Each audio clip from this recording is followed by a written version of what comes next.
জানো না যে মাকেও দেখে, বোনকেও দেখে, আবার ভিন নারী অস্থির ছবিও দেখে, তাহলে হালাল হারাম নাই তার কাছে। সালামও দেয়, গালিও দেয়, হালাল হারাম নাই। হালাল টাকাও নেয়, সুদের টাকাও নেয়, হালাল হারামের পার্থক্য নেই। এটা ইনসান না, কারণ সে বুঝছে জীবন মানেই হচ্ছে চাহিদা পূরণ। আমার চাহিদা পূরণ হইতে হবে। কে নিষেধ করলো, কে কি বলল? এর অসংখ্য ছেলে পেলের দেখবেন চলাপড়া দেখলে বুঝাই যায় এই অপদার্থ জানে না যে এটা উচিত কিনা, মানায় কিনা। না না, তার বাবা কি মনে করবে, মানুষ কি মনে, আরে থুর, কে কি মনে করবে, ওটা আমার মন চাইছে আমি করব। ওয়াকালু মা হিয়া ইল্লা হায়াতুনা দুনিয়া। আল্লাহ তাআলা বলেন, কাফের মুশরিক বেঈমানদের বক্তব্য হলো জীবন তো কেবল আর কিছু নয়, শুধুই দুনিয়া। দুনিয়া ভোগ করা, এরই নাম জীবন। এটা কাফেরের কথা, কোরআনে আল্লাহ বলছে। অথচ আল্লাহ নিজে বলছেন, ওমা হাযিহিল হায়াতুদ দুনিয়া ইল্লা লাহবুন ওয়া লাইব। দুনিয়ার জীবন আর কিছুই নয় বান্দা, শুধুই তামাশা, শুধুই খেলাধুলা। ওয়া ইন্নাদ দারাল আখিরাতা লাহিয়াল হায়াওয়ান। আখিরাতের ঘর জান্নাত, সেটাই কেবল জীবন, সেটাই লাইফ, সেটাই বেঁচে থাকা, জীবনের সার্থকতা, জীবনের সার্থকতা। এই জন্য নওজোয়ান, আল্লাহকে এত ভোলা ভুলছ, আজ আর ফেরাবার কেউ নাই। আখিরাতকে এত ভোলা ভুলছ, আজ আর ফেরাবার কেউ নেই। প্রিয় ছেলে, মনে করো না দুনিয়া তুমি ভোগ করো, আমরা উপাস না, আমরাও তো দুনিয়া যাই কম বেশ খাচ্ছি, আমরাও তো দুনিয়া কম বেশ ভোগ করছি। একটা কুকুর, বিড়াল, শুকরও তো দুনিয়া ভোগ করছে। ওই দেখো, ওই দেখো, ওই অপদার্থরে দেখো, এই যে বেয়াদব, মোবাইল নিষেধ করছে, এরপর মানে এমন ব্রেনে কাজ করে না। হ্যাঁ, বাস্তবতা এটা না, মানে মাথায় কোনো কাজ করে না, সেন্স। তার কাজ একটাই, মোবাইল। বললাম না চাহিদা পূরণ। এটা নিষেধ করুক, আপনি নিষেধ করলে আপনি করছেন, এটা আমার তো বিষয় না। আমার হলো আমার যেটা মন চায় আমি এটা করি। এই যে বিষয়টা দোস্ত, এটা বড় বড় বেশি মারাত্মক। কোরআনুল কারীমের মধ্যে বারবার আল্লাহ তাআলা এই কথার নিন্দা করছে যে তার মনের চাহিদার অনুসরণ করে, আল্লাহ ভুলে, আখিরাত ভুলে। আল্লাহ তাআলা কোরআনে স্পষ্ট বলছে তার দৃষ্টান্ত কুকুরের মতো, তার জীবন কুত্তার জীবন। কোরআন শরীফের আয়াত, ওয়াত্তাবা হাওয়াহু ফামাসালুহু কামাসালিল কালব। কোরআনুল কারীমের মধ্যে আছে, আল্লাহ বলেন শয়তান যাকে নিজের আয়ত্তে নিয়ে নেয়, তখন সে যখন তখন তাকে বলে, ওয়াকালা শাইতানু লিল ইনসানি কফুর, কুফরি কর, আল্লাহর নাফরমানি কর। সে সাথে সাথে করে ফেলে। এজন্য কেউ যখন গুনায় অভ্যস্ত হয়ে যায়, হারাম নাফরমানিতে, তখন সে পুরাপুরি নিজেকে শয়তানের হাতে তুলে দেয়। শয়তান তখন তাকে দিয়ে যা ইচ্ছা তাই করাইতে থাকে। কোরআনুল কারীম আল্লাহ বলছে, ওমান ইয়াত্তাবি খুতুওয়াতিশ শাইতান, যে শয়তানের পথ অনুসরণ করে, ফাইন্নাহু ইয়া'মুরু বিল ফাহশাই ওয়াল মুনকার, সে সারাক্ষণ ওই নাফরমানকে দিয়ে এবার অনবরত অশ্লীলতা, বেহায়াপনা, অসভ্যতা এবং যাবতীয় গুনাহের আদেশ করতে থাকে। একবারও বলে না যে কিরে বেটা রাত্রে তো নারী দেখছো, আজকে আর না দেখ, না না, আবার দেখ, আবার দেখ, আবার দেখো, আবার দেখো, আবার দেখো। তুমি একটু আগে বিড়ি খাইলে আর খাইও না, না না, আবার খাও, আবার খাও। শয়তান তাকে 24 ঘন্টা অনবরত গুনাহের কথা বলতে থাকে। এজন্য কোনো পাপী তৃপ্ত হয় না, পাপ কখনো তৃপ্তি দেয় না। এজন্য কোনো জেনাখোর, ব্যভিচারী, মদখোর, নেশাখোর, হারামখোর, সুদখোর তৃপ্তি নেই। আরো চাই, আরো চাই, আরো চাই, আরো চাই, আরো চাই। জাহান্নামের স্বভাব এটা। কোরআন শরীফে আছে, আল্লাহ তাআলা জাহান্নামকে বলবে হাসরের ময়দানে, জাহান্নামী ফেলার পর, হালিম তালাতি, হে জাহান্নাম, পূর্ণ হয়েছে তোমার জায়গা, জাহান্নাম বারবার শুধু এটাই বলবে, হাল মিন মজিদ, আরো চাই, আরো চাই। আল্লাহ আরো চাই, আমার আগুন আরো খালি আছে, জাহান্নাম আরো নাফরমান আমার মধ্যে ফেলেন, আমি জ্বালায় দিই, জ্বালিয়ে দিই। এজন্য প্রত্যেক পাপী বেটা, প্রত্যেক নাফরমান, অসংখ্য তোমরা যুবক সারা রাত এই জানোয়ার সারা রাত উলঙ্গ ছবি দেখছে, তারপরেও যদি তাকে পরের দিন আবার বলেন যে এবার থামো, সে বলবে না, আবার দেন, আরো চাই, আরো চাই। এটা জাহান্নামের আখলাক, আগুনের স্বভাব। আর কোরআনুল কারীমের মধ্যে আছে জান্নাতি বান্দা, জান্নাতের নিয়ামত যখন দেখবে, এটা যে পবিত্র, এই জন্য জান্নাতের নিয়ামত দেখলেই এক নজরে তার চোখ ঠান্ডা হয়ে যাবে, মানে তৃপ্ত।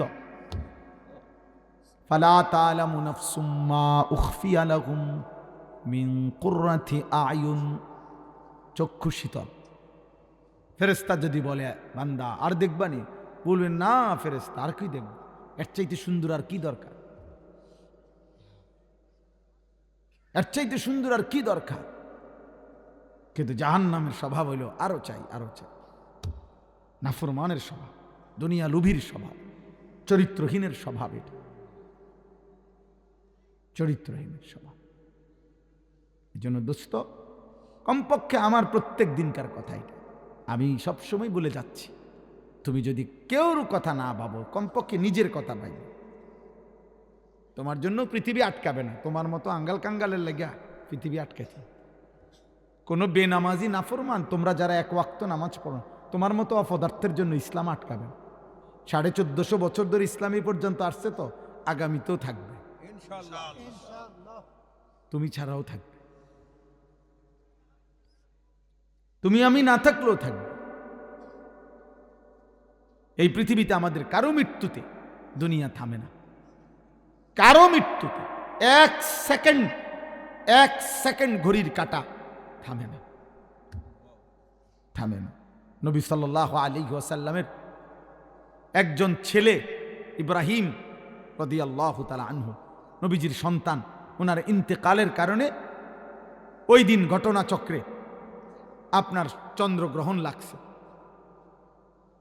তখন কেউ কেউ বলছে নবীর ছেলে ইন্তেকাল করার কারণে বিরহে চন্দ্রগ্রহণ লাগছে। আল্লাহর নবী তৎক্ষণাৎ মসজিদে নববীর মিম্বরের মধ্যে গিয়ে সাহাবীদেরকে ডাকছে, ডাইকা বলছে, সাবধান উম্মত, আর কোনো দিন এ কথা বলবা না, বরং এ কথা স্পষ্ট মনে রাখবা, কারো মৃত্যুতে সূর্য চন্দ্রের গতিতে এক সেকেন্ডের জন্য কম হয় না।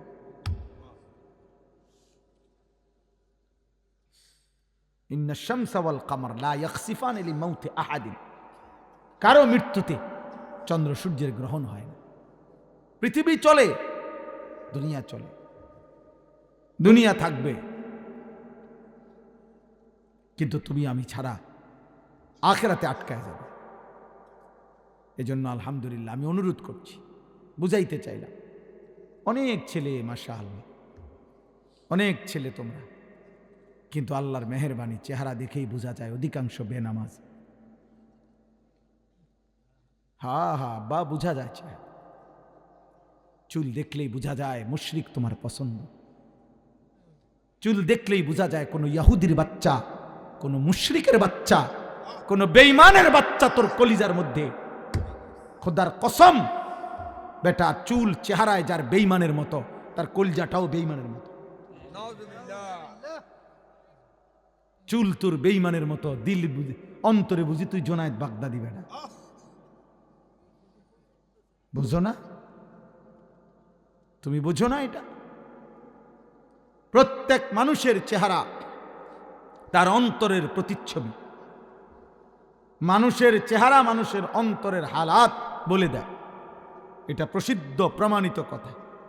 এটার একটা সহজ উদাহরণ হইল, যেই কোনো মানুষ মানুষের চেহারার দিকে তাকাইয়া বলে যে কি মন খারাপ, তাহলে মন যদি খারাপ, সেটা অন্তরে, অন্তরের মধ্যে অস্থিরতা, কিন্তু প্রকাশ পাচ্ছে চেহারা। মানুষের চেহারার দিকে তাকাইয়া মানুষ বলে কি খবর, খুব ফুর্তিতে আছো, মনে বড় ফুর্তি নাকি? হ্যাঁ, মনের ফুর্তি চেহারায় কি পায়? প্রকাশ। এজন্য মানুষের চেহারাকে বলে, মানুষের বাহ্যিক অবয়ব আকৃতিকে বলা হয় অন্তরের প্রতিচ্ছবি। অন্তরে কারো আল্লাহ আছে কিনা, ঈমান আছে কিনা, আখিরাতের কথা মনে আছে কিনা, দোস্ত তোমার চুল, চেহারা, তোমার সারা দিনকার অঙ্গভঙ্গি, চলা ফেরা, উঠা বসা, এটা দ্বারাই বোঝা যায়। এক ওয়াক্ত নামাজ যার কপালে জোটে নাই, 5 ওয়াক্ত নামাজের একটা সেজদা যার কপালে জোটে নাই, তোমার মতো নিকৃষ্ট নাফরমান, অসভ্য, গাদ্দার, তোমার মতো নিকৃষ্ট বেয়াদব তুমি মুসলমান কেমনে হও? এখানে দাঁড়াইয়া বুঝাও। এখন বলো, ভিডিও করা হবে এখন। একটা বেনামাজি বল, এখানে দাঁড়ায় বলো, এখন দাঁড়ায় বলো। আল্লাহর নবী বলছেন, তোমরা যদি কাউকে পার্থক্য করতে হয় যে এটা মুসলমান না বেঈমান, তাহলে তার নামাজ দেখো। নবী বলছেন, একেবারে বিশুদ্ধ হাদিস, তুমি প্রমাণ করো। আরে নবীর আশেক ঠো পরে, তুমি মুসলমান এটা আগে বুঝো। হিতা পরে কর, তারও বহুত পরের খবর। আশেক বলে কাকে বুঝেন? আশেক বলা হয় ভালোবাসার সীমা অতিক্রম করা। সীমা অর্থাৎ যার কাছে, যাকে সে ভালোবাসে, তার প্রতি তার এত বেশি সীমাতিরিক্ত ভালোবাসা যে সে কোনো নিয়ম কানুন বুঝে না, বরং সে তার পুরাপুরি অস্তিত্বে মজ্জায় একেবারে 24 ঘন্টায় সে তার ভেতর বাহির সবটুকু তার জন্য উজাড় করে দেয়। এমন পাগল পারা ভালোবাসাকে বলা হয় ইশক। সাহাবায়ে কেরাম এই জন্য ঘাম পাইছে তো গায়ে মাইখা ফেলছে। সাহাবায়ে কেরাম নবীজির গায়ে থেকে শিঙ্গা লাগাইয়া, তৎকালীন আগের দিনের চিকিৎসায় শিঙ্গা লাগাইয়া, হিজামা লাগাইয়া রক্ত বাহির করছে দূষিত। সাহাবায়ে কেরামের কেউ সেটা গিলে ফেলছে। সাহাবায়ে কেরাম নবীজি সাল্লাল্লাহু আলাইহি সাল্লাম ওযু করিলে অপেক্ষা করতেন। নবীজি সাল্লাল্লাহু আলাইহি সাল্লামের ওযুর অতিরিক্ত পানিটুকু থাকলে সেটা গায়ে মুখে মুছে নিতেন। এটা হলো কি? ইশক, ভালোবাসা। মানে মহব্বতের সীমা পার করে দাও। আর এক ওয়াক্ত নামাজ নাই, জীবন ভর বিড়ি সিগারেটে অভ্যস্ত, সুদে কিস্তিতে হারামে ব্যস্ত, টেলিভিশন নাটক সিনেমায় ব্যস্ত। আপনি আশিকে রাসূল, মিথ্যুক, মিথ্যাবাদী। এত বড় মিথ্যাবাদী কেমনে দাবি করলা তুমি? কিসের আশিকে রাসূল? ইমানদার কিনা আগে সেটা বলো বেটা। মুসলমান প্রমাণ করো বেটা। রাসূলুল্লাহ সাল্লাল্লাহু আলাইহি ওয়াসাল্লাম বলছেন, মান তারাকা সালাতাম মুতাআম্মিদান ফাকাদ কাফারা। বিশুদ্ধ হাদিস। আল্লাহর নবী বলেন যে ইচ্ছে করে নামাজ ছেড়ে দিল, ফাকাদ কাফারা, সে কাফের হলো। বলো তরজমা, তোমরা বলো না।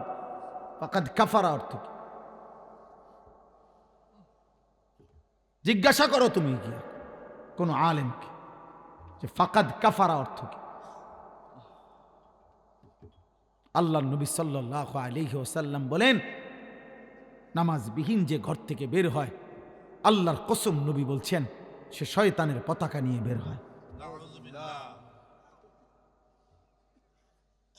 শয়তানের পতাকা নিয়ে বের হয়। আল্লাহর নবী সাল্লাল্লাহু আলাইহি ওয়াসাল্লাম বলছেন, এশার নামাজ এবং ফজরের নামাজ মসজিদের জামাতে যে পড়ে না, মুসলমানদের জামাতে যে আসে না, সে মুনাফিক। লিখে দাও, মুনাফিক সে, মুনাফিক বেটা। হযরত আব্দুল্লাহ ইবনে ওমর বলেন, নবীজির জামানায় আমরা মসজিদে ফজরের নামাজে 2-4 দিন অনুপস্থিত দেখলেই আমরা তাকে মুনাফিকই বুঝতাম। আমরা তাকে বুঝতাম যে সে মুনাফিক। তামাশা আখেরাত। হ্যাঁ, খামখেয়ালি মনে করছেন আব্বা? কার মতো চুল বানাইছো বাবা এগুলো? একজন খেলোয়াড়, একজন সিনেমার নায়ক, অথবা অপরিচিত কোনো কাটিং, ওর কোনো জাত আছে না বংশ আছে যার কাটিং বানাইছো? বাবা মা আপনাদেরকেও বলি, বয়স্ক বাপ চাচা, গাফলতি আপনারাও বেশি করতেছেন। আপনারা সব আলাদা আলাদা হয়ে গেছেন। বউরে বউর রূপে ছেড়ে দিচ্ছেন, নিজে নিজের উপরে চলতে আছেন। জিফুতের হাতে ছেড়ে দিচ্ছেন যে বাবা সবাই আলাদা আলাদা থাকো, শুধু খানার টাইমে একসাথে ভাত খাইবা, আর আমি বাপ হিসাবে তোমাকে লাগিয়া তুমি চিন্তা করো না, তুমি চরিত্র নষ্ট করো, আমি বিল্ডিং বানাইতে আছি। তুমি নারী দেখো সারা রাত উলঙ্গ ছবি দেখো, আমি আব্বা তোমার জন্য খাট বানাই দেব। তুমি মেয়ে চরিত্র নষ্ট করো, আমি তুমি মেয়ের জন্য দরকার হইলে আমি সুদে পারি, কিস্তিতে পারি, তোমার জন্য আমি যা লাগে ব্যবস্থা করে দেব। তুমি প্রেম করতে থাকো, তুমি কোনো অসৎ চরিত্রহীনের সাথে কথা বলতে থাকো, তোমার চরিত্র তুমি শেষ করে দাও, আমি আব্বা আছি, তুমি চিন্তা করো। এর নাম বাপ, এর নাম বাবা, মুসলমান। এটা বুঝি কথা হইল? এতগুলো ছেলের চেহারায় তোমাদের কোনো নামাজের চিহ্ন নাই। ছি ছি ছি ছি। আমি দাঁড় করাই না তো প্রতিবাদ করো, তোমরা প্রতিবাদ করো যে না হুজুর আমরা নামাজ পড়ছি অধিকাংশ, আমি তাহলে দাঁড় করাই বেনামাজি? বেনামাজি তো হাইওয়ান, বেনামাজি তো চতুষ্পদ জন্তু, বেনামাজি চতুষ্পদ জন্তু তো সে আনআম। তার দিল আছে, সে আল্লাহকে বুঝে না, তার কান আছে, সে আল্লাহর কথা শুনে না। এত বড় মসজিদের আজান, 4টা হরন দিয়ে আজান দিছে, চারিদিকে 10টা মসজিদে এক লগে আজান হইছে। নাফরমান তোর কানে 10টা মসজিদের আজান হইছে শুনছ, কিন্তু এরপরও আল্লাহকে সেজদা দিলি না। তো তোর চাইতে, আরে বেটা, ইবলিসকে তো আল্লাহ একবার বলছে সেজদা দিতে, সে একবার সেজদা দেয় নাই, আল্লাহ তাকে বিতাড়িত করছে। প্রতিদিন 5 ওয়াক্ত নামাজে মসজিদের আজান দিয়া তোকে বেটা কতবার বলা হয় সেজদা দিতে? তুই তো ইবলিসের চাইতো খারাপ বেটা, শয়তান কোথাকার বেটা, তোকে আল্লাহ ডাকে নাই?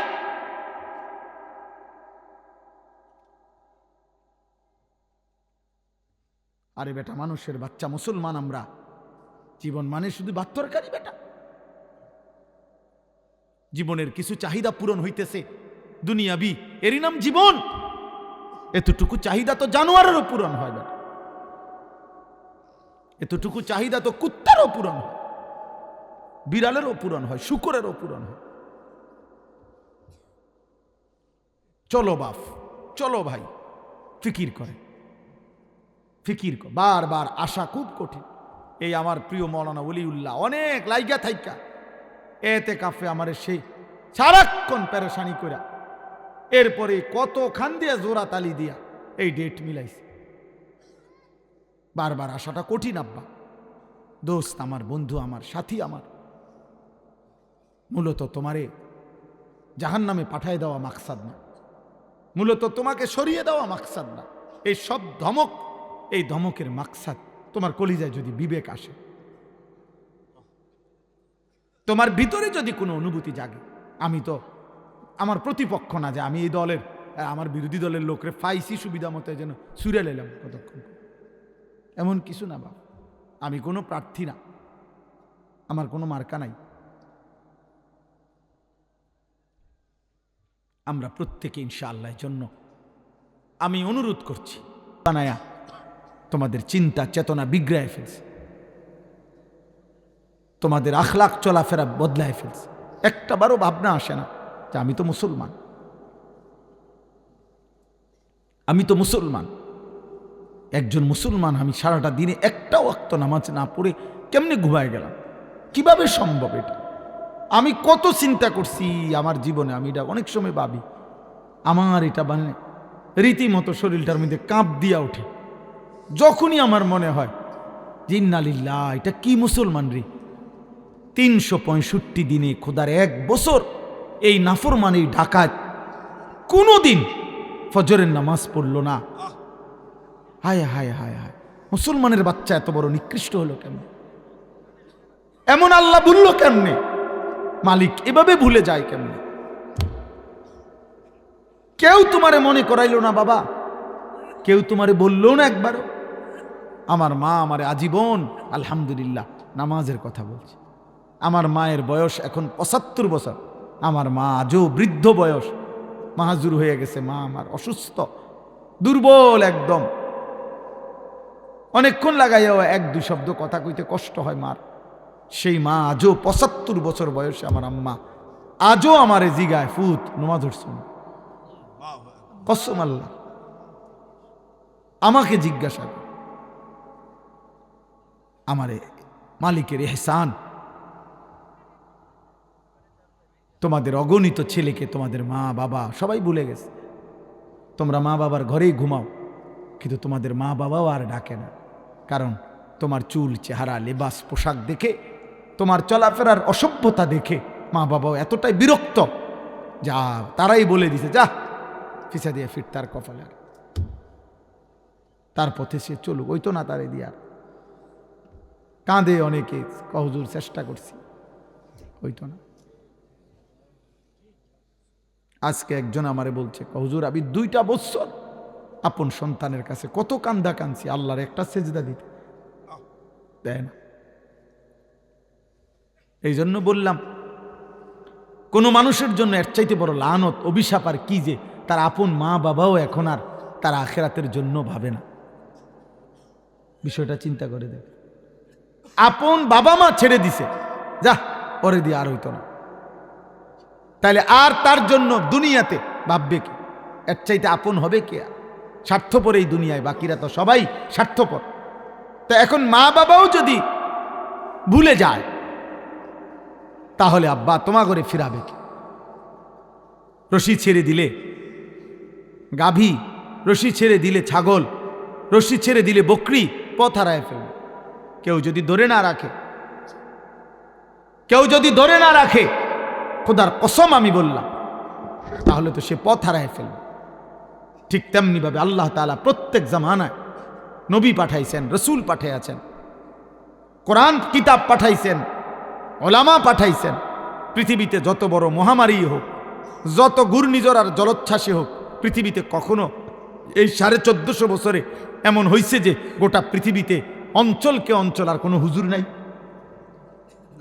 কথা বোঝেন নাই আমার? এমন হয়েছে? এমন শুনছেন কখনো?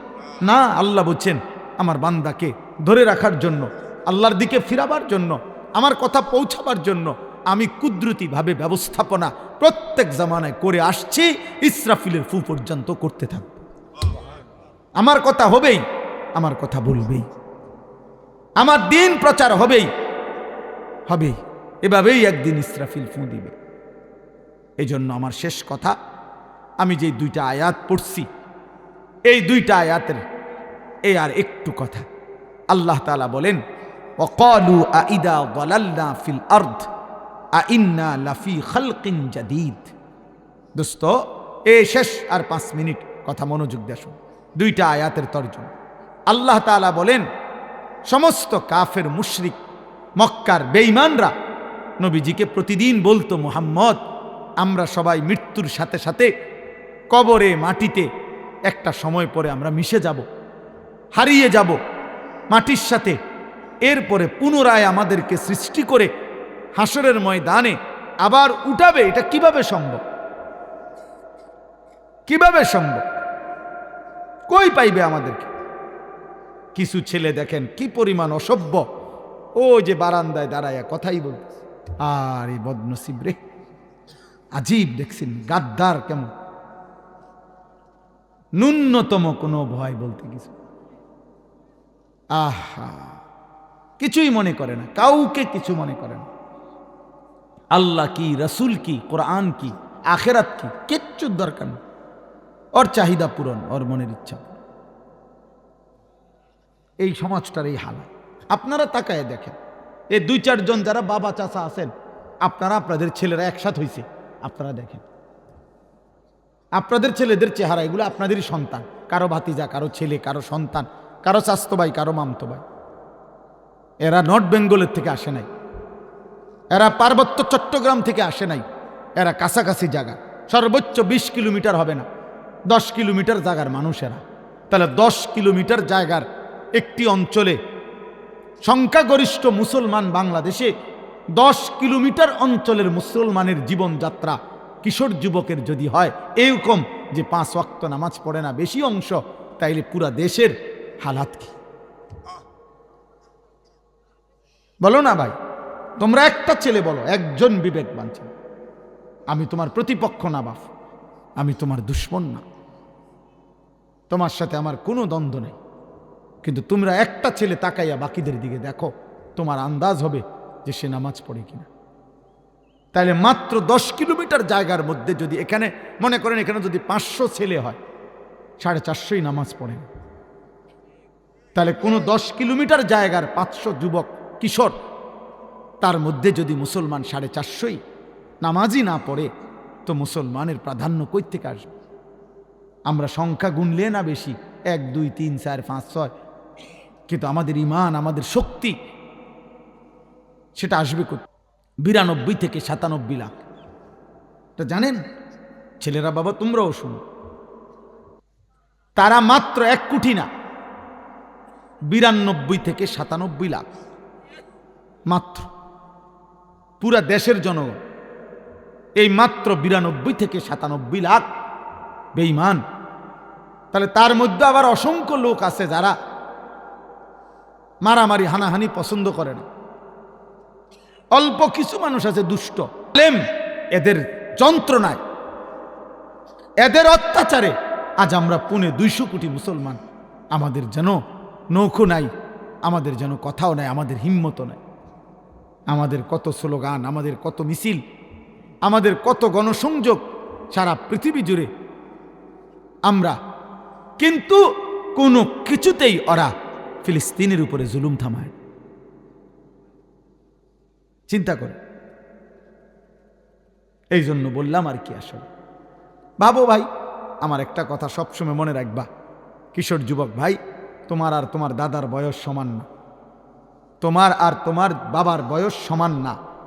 অতএব তোমার দাদা তোমার আগে কবরে চলে যাবে, আগামী পৃথিবীতে আরো হায়াত দিলে আল্লাহ তোমাদের হায়াত দিক, আমরা দোয়া করি আল্লাহ তোমাদেরকে বাঁচিয়ে রাখুক, তোমরা আরো 40 বছর বাঁচবা, তোমরা আরো 40 বছর বাঁচবা। আর আজকে মাত্র 18-20 বছরের বয়সে যদি এত নারী, এত ছবি, এত গুনাহ, এত অশ্লীলতা, এত বেনামাজি জীবন সবাই মিলে করছো, তো তোমাদের পরবর্তী জেনারেশন কি করবে? কোনো বিবেক থাকলে আন্দাজ কর, বিবেক থাকলে তোমরা ভাইব যে আগামীর সমাজটা কি হইতে পারে। গতকালকের পত্রিকার রিপোর্টে আসছে, মাত্র 1 বছর 24 সাল এবং 25 সাল, 1 বছরের ব্যবধানে পত্রিকার রিপোর্ট হলো যে বাংলাদেশের মধ্যে আপনার এইডস আক্রান্ত রোগী গত 10 বছরের চাইতেও সংক্রমণ HIV আক্রান্ত ব্যক্তির পরিমাণ অনেক বেড়ে গেছে। অবাধ যৌনাচার, জিনা, ব্যভিচার, নারী পুরুষ, ছেলে ছেলে, হারাম অশ্লীল সম্পর্কের কারণে এইডস আক্রান্ত, HIV বেড়ে গেছে। চিন্তা করেন। এই জন্য বললাম, আগামীর সমাজে তোমার কিংবা তোমার পরিবারের নিরাপত্তা তো দরকার, চরিত্রের পবিত্রতা তো দরকার। কেউ তো চাইবে না তার মাকে, তোমরা যেমন আজকে নারী দেখো, উলঙ্গ ছবি দেখো, তুমি একবার ভাবো তোমার মাকে এমন কেউ দেখুক? তুমি একবার ভাবো তোমার বোনকে এমন উলঙ্গ দেখুক? তুমি একবার ভাবো তোমার মেয়েকে একবার কেউ উলঙ্গ দেখুক? আত্মমর্যাদা, রক্তে যদি 1 ফোঁটা ঈমান থাকে, সে কি এটা মেনে নিবে? তাহলে তুমি যাকে দেখছো সে তো কারো মা, সে তো কারো বোন, সে তো কারো মেয়ে, সেও তো কারো ফুফু, সে তো কারো খালা। আল্লাহ আমাদেরকে বিবেক দান করেন। এজন্য আল্লাহ বলেন, ওয়াকালু আইদা যালালনা ফিল আরদ আইন্না লাফি খালকিন জাদীদ। প্রত্যেক যুগের পাপী নাফরমান মুশরিকরা তারা বলতো, নবীজিকেও বলছে মক্কার কাফেররা, যে মুহাম্মদ আমরা হারিয়ে যাব মাটিতে, মাটির সাথে মিশে একাকার হয়ে যাব, আমাদেরকে পুনরায় নতুন করে আখেরাতে কিভাবে আল্লাহ সৃষ্টি করবে, পাবে কোত্থেকে আমাদের? আল্লাহ বলেন, বাল হুম বিলিকাই রাব্বিহিম কাফিরুন। আসলে বন্ধু বিষয়টা এটা না, বিষয়টা হলো ওরা বুঝে আমি এটা করতে পারবো, কারণ আমি আল্লাহ সর্বশক্তিমান, এটা ওরাও মানে। আর সর্বশক্তিমান যিনি, তিনি সব করতে পারেন। তাইলে এটা আমি যে পারবো এটা তারা জানে, কিন্তু মূল বিষয় হলো দোস্ত, তারা জানে আজকে যদি এই বেঈমানগুলো মুখে বলে যে আমরা আখিরাত বুঝছি, মানলাম, তাইলেই তো অসভ্যতার এই জীবন, অশ্লীলতার এই জীবন, নাফরমানির এই জীবন, চুরি ডাকাতি, মদ, জিনা, ব্যভিচার, হত্যা, খুন, ধর্ষণ, নির্যাতন, অশ্লীলতা এগুলো ছেড়ে দিতে হবে, আল্লাহর হুকুম মানতে হবে। এই জন্য আমার সামনে মুখোমুখি হইলে কেমনে নিজের পাপের হিসাব দিবে, গুনার হিসাব দিবে, এইটা তারা চায় না। এই জন্য ইচ্ছা করে আখিরাতকে বুঝতে চায় না, বুঝতে চায় না। এবার আল্লাহ বলেন, শেষ কথা হলো, কুল ইয়াতাওয়াফাকুম মালাকুল মাউতিল্লাযী ওয়াক্কিলা বিকুম সুম্মা ইলা রাব্বিকুম তুরজাউন। আল্লাহ বলে, বান্দা, হে নবী, আপনি বলে দেন, তোমরা মানো বা না মানো, এই দুইটা নিশ্চিত শুনো বান্দা, যে তোমাদের প্রত্যেককে আমি আল্লাহর পক্ষ থেকে নির্ধারিত ফেরেশতা মালাকুল মউত আজরাইল তোমাদের জান কবজ করবে, মৃত্যু ঘটাবে, আর অতঃপর তোমরা সকলেই আমি আল্লাহর কাছে হাসরের ময়দানে জমা হবে। অর্থাৎ মৃত্যুও হবে, আখিরাতও হবে, মৃত্যুও হবে, আখিরাতও হবে, মৃত্যুও হবে, আখিরাত। এই জন্য বাপ, এই দুই সত্য আমাদের মৃত্যু। আমরা কি দেখি মৃত্যু কারো হয়? কথা বলে না। আমাদের সমাজে কারো মৃত্যু হয়? কথা বলেন, কারো মৃত্যু হয়? তো যেহেতু মৃত্যু হয়, অতএব আখিরাতও হবে। কারণ মৃত্যু হবে এই কথাটা বলছে কে? আল্লাহ। আখিরাত হবে এই কথাটা বলছে কে? তো আল্লাহর বলা যদি প্রথমটা ঠিক হয়, তো পরেরটা ঠিক হবে না কেন? সহজ হিসাব না? আল্লাহই বলছে মৃত্যু হবে, তো মৃত্যু হচ্ছেনি, তো তাইলে এটা যেহেতু হচ্ছে, তো ওইটাও হবে। সোজা হিসাব, এটা একেবারে সহজ কথা, দুইয়ে দুইয়ে চায়। আখিরাত হবে। আল্লাহ যদি আমি বলতাম, আল্লাহ আপনার বহুত কথা এলোমেলো, নাউজুবিল্লাহ, আপনার বহুত কথার মিল পাইছি না, তাহলে না আমরা বলতে পারতাম আখিরাত হবে না। কিন্তু আল্লাহর কথার মধ্যে মিল নাই, অমিল এমন কথা কোনটা আছে কোথাও? তাহলে আল্লাহর সব কথা যদি সত্য এবং তাই সত্য, তাহলে আখিরাতও সত্য। অতএব আল্লাহ বলে, বান্দা ভুলে যেও না, ভুলে যেও, ভুলে যেও না, ভুলে যেও না। কোরআন শরীফ আছে, ফাজুকু বিমা নাসিতুম লিকা ইয়াউমিকুম হাদা ইন্না নাসিনাকুম। আল্লাহ বলবেন কিয়ামতের দিন, হে জাহান্নামী নাফরমান, দুনিয়ায় থাকতে তুমি আমার আখিরাতকে ভুলে গেছো, আজ আখিরাতে আমি আল্লাহ তোমাকে ভুলে গেলাম। জুকু জাহান্নামের আযাব। ঠিক আছে না, সেদিন তুমি আমাকে ভুলেছ, আজ আমি তোমাকে ভুলে গেলাম, আজ দেখি তোমাকে রক্ষা করে কি। এজন্য আমি হাত জোড় করে বলি, প্রিয় ছেলে, বাবা, বয়স্ক, কিশোর, যুবক, ছেলে, বাপ, তোমারে তুমি নষ্ট করো না। আমি আবারও বললাম, তোমারে ছাড়াও পৃথিবী থাকবে, তোমার নাম ছাড়াও পৃথিবীতে থাকবে, কিন্তু তোমায় চরিত্রহীন হলে, আখলাক নষ্ট করলে, এক ওয়াক্ত নামাজ না পড়লে, আল্লাহ না চিনলে, একদিন নিশ্চিত কবরে যাবে, আর সেদিন তোমার জাহান্নাম তোমাকেই জ্বলতে হবে। আল্লাহ আমাদের প্রত্যেককে হেফাজত করেন, ঈমান আমলের জীবন দান করেন, উত্তম আখলাক দান করেন। আল্লাহ তাআলা আমাদের প্রত্যেকের বিবেকের মধ্যে আখিরাতের ফিকির দান করেন। আলহামদুলিল্লাহ রাব্বিল আলামিন। মাওলায়ে করিম, আপনি মাফ করে দেন। আয় করিম, আপনি মাফ করে দেন। আয় করিম, আপনি মাফ করে দেন। আয় আল্লাহ, এই মাহফিল খানা কবুল করে নেন। সমস্ত কবরবাসীদেরকে মাফ করে দেন। কিয়ামত পর্যন্ত কবরের আযাব মাফ করে দেন। কবরগুলোকে জান্নাতের টুকরা বানিয়ে দেন। ঈমান আমলের জীবন আমাদেরকে দান করেন। আল্লাহ, আপনার ভয় দান করেন, আখিরাতের ভয় দান করেন, জাহান্নামের ভয় দান করেন, কবরের ভয় দান করেন। আল্লাহ, ঈমান দান করেন, তাকওয়া দান করেন। সেজদাওয়ালা কপাল বানিয়ে দেন, কাঁদনেওয়ালা চোখ বানিয়ে দেন, জিকিরওয়ালা জবান বানিয়ে দেন, মোহাব্বতওয়ালা দিল বানিয়ে দেন, সুন্নতওয়ালা জীবন বানিয়ে দেন। আল্লাহ, আমাদের প্রত্যেককে আল্লাহ ঈমান আমলের জীবন দান করেন। আল্লাহ, একটা একটা কবরে আল্লাহ আপনি আল্লাহ নিরাপত্তা পৌঁছিয়ে দেন আপনার নূরে রহমত দ্বারা।